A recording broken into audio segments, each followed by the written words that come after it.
Merci à tous deux de nous avoir rejoints. Vous êtes donc Laurent Segrestin de BSO et Jean-Paul Smets donc de RapidSpace. Vous allez déjà, si vous voulez bien, chacun vous présenter. On peut peut-être commencer par vous, Jean-Paul. Qui êtes-vous? Qui est RapidSpace?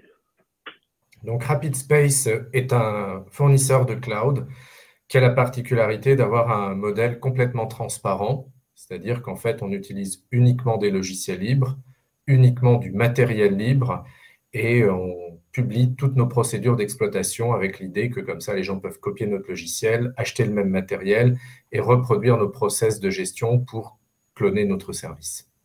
Mmh. Et donc, on est présent dans 11 points en propre et 240 en partenariat avec BSO. Eh bien, on y vient justement, Laurent Segrestin de BSO. Expliquez-nous qui est BSO. Oui, bonjour Yves et merci pour l'invitation. Alors, BSO est une société fondée en 2004 en France. Nous avons réalisé sur l'exercice 2020 65 millions de dollars de chiffre d'affaires pour 160 collaborateurs répartis dans 11 bureaux dans le monde.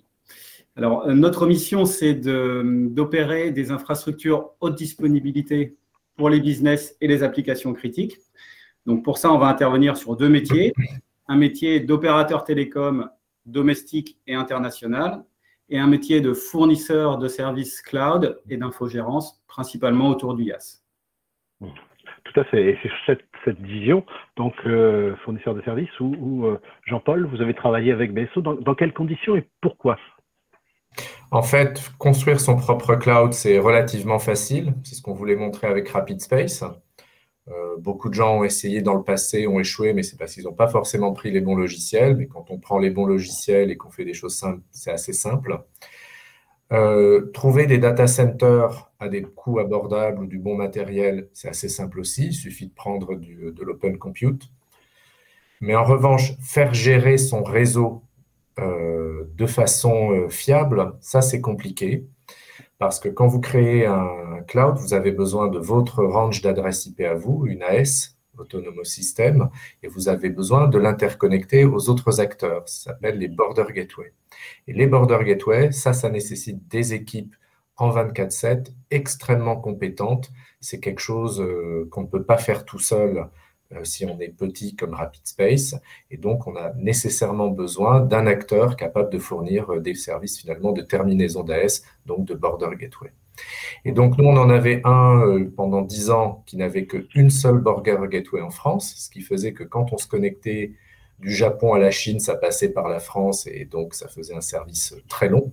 Et on cherchait un fournisseur de Border Gateway qui en ait beaucoup dans le monde et qui soit capable de terminer notre AS dans plusieurs pays. Et donc, on a cherché, on en a trouvé un, je peux dire, on n'en a pas trouvé d'autre, qui est BSO. Mmh. Alors justement, Laurent, des offreurs sur des interconnexions, etc., sont des choses que l'on trouve couramment en théorie chez les gens qui font du data center, qui proposent de la colocation, etc. Quelle est votre valeur ajoutée à vous, BSO? Alors, notre valeur ajoutée, c'est déjà la densité du réseau avec 240 points de présence dans le monde et des opérations dans 40 pays. Donc, nous, on va concevoir, construire et exploiter des services le plus souvent sur mesure pour nos clients. Donc, dans le réseau, ça va se traduire par une forte implication de notre part sur toutes les thématiques d'optimisation de la latence, du routage, du BGP, comme faisait allusion Jean-Paul.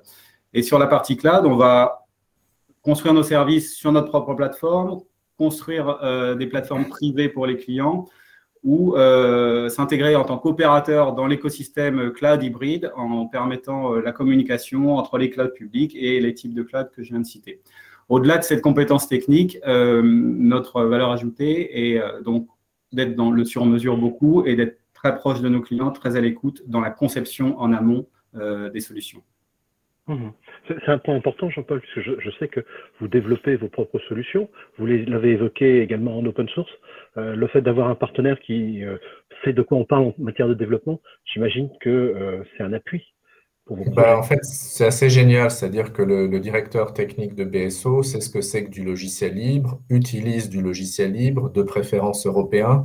Il a cette idée que C'est pas parce que c'est libre qu'on ne va pas forcément aider ses amis dans le même pays.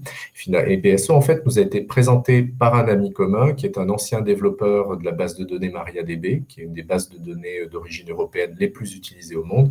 C'est comme ça qu'on a été mis en contact avec le directeur technique de BSO, qui est Alexandre Legris. Et donc après, comme on vient du même monde, qui est le monde des développements de logiciels libres, ben on parle la même langue, c'est facile de discuter. Et donc, on a une relation qui a rien à voir avec ce qu'on aurait si on travaillait avec un grand opérateur de télécom qui, généralement, est tellement grand qu'il n'aura même pas envie de nous parler. Et donc, pareil, quand on regarde les contrats qu'on a avec BSO, on a le téléphone portable de notre premier contact, du directeur technique, du PDG. On nous dit de ne pas appeler le PDG tout le temps, mais si vraiment toute la chaîne n'a pas fonctionné, on sait que c'est possible. Vous faites pas ça avec un opérateur de télécom de grande taille. C'est vrai. Et puis, un détail, entre guillemets, qui n'en est pas un, mais vous l'avez évoqué tout à l'heure, le fait que BSO vous permette également d'être présent en Asie et en Chine en particulier, ce qui n'est pas simple. Alors, nous, on était présents en Chine. On est probablement le seul ou un des seuls occidentaux à avoir le droit d'opérer un cloud en Chine, où on a toutes les licences. Et on est présent dans 11 sites en propre. On a une architecture qui ressemble un peu à ce que peut faire Facebook, c'est-à-dire qu'on a des gros data centers avec de la grosse machine puissante et pas chère. Ça, on en a 11. Et après, on a besoin d'avoir des points de terminaison, donc des front-ends HTTP ou des collecteurs d'objets connectés d'IoT avec du buffering. Et là, on en a aujourd'hui une vingtaine, mais on peut avoir besoin à n'importe quel moment d'un point de plus aux États-Unis, un autre au Canada. Et pour ces points de front-end, là, le fait que BSO ait 240 points de présence signifie qu'on va pouvoir booster nos 11 points centraux par jusqu'à 240 points de front-end dans le monde. Et là encore, un petit opérateur comme RapidSpace ne peut pas avoir 240 points de présence. Des gens comme Facebook ou Huawei ont de l'ordre de 180. Et donc, avec BSO, on se retrouve finalement avec une couverture qui est plus large que les plus grands hyperscalers américains en termes de points de présence, alors qu'on est un petit opérateur. Et ça va toujours dans le sens de ce que j'expliquais. Monter son propre cloud, c'est pas si difficile que ça quand on a des gens comme BSO pour faire, disons, la couverture mondiale. Laurent, c'est intéressant d'avoir un client qui parle de vous comme ça. Comment ça se passe généralement et qu'est-ce que vous retirez de ce que Jean-Paul vient de nous expliquer? Merci Jean-Paul pour ces commentaires déjà. Nous, ça nous va bien le positionnement de travailler avec RapidSpace sur le positionnement un petit peu disruptif de RapidSpace, puisque ça fait écho aux enjeux de souveraineté des données, d'indépendance technologique en Europe. Donc nous, on est très heureux d'apporter notre pierre à l'édifice que souhaite construire Jean-Paul. Et je pense que ce qu'a réussi RapidSpace, avec finalement un investissement faible, seulement quelques salariés pour gérer l'ensemble de l'infrastructure, parce que comme on utilise des logiciels simples et qui automatisent tout, en fait, il n'y a quasiment pas besoin de main-d'œuvre pour faire un cloud mondial. Ça, c'est aussi des choses que les gens ne savent peut-être pas.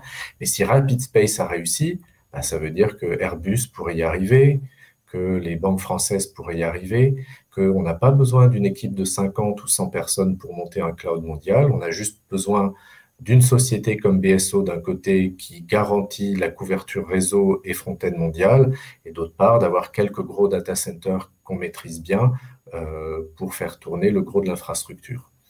Et ça veut dire que finalement, la souveraineté est à portée de main de n'importe quelle grande entreprise si elle suit la même méthode que RapidSpace.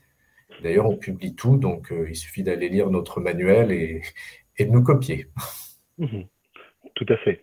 Écoutez, Laurent, peut-être pour la conclusion, qu'est-ce qu'on peut attendre aujourd'hui d'un tel partenariat? Qu'est-ce que les clients, les utilisateurs, parce que j'imagine que vous avez aussi des clients qui viennent vous voir en disant nous on veut monter un cloud mondial ou un cloud hybride d'ailleurs, hein, et qu'est-ce que vous apportez en la matière?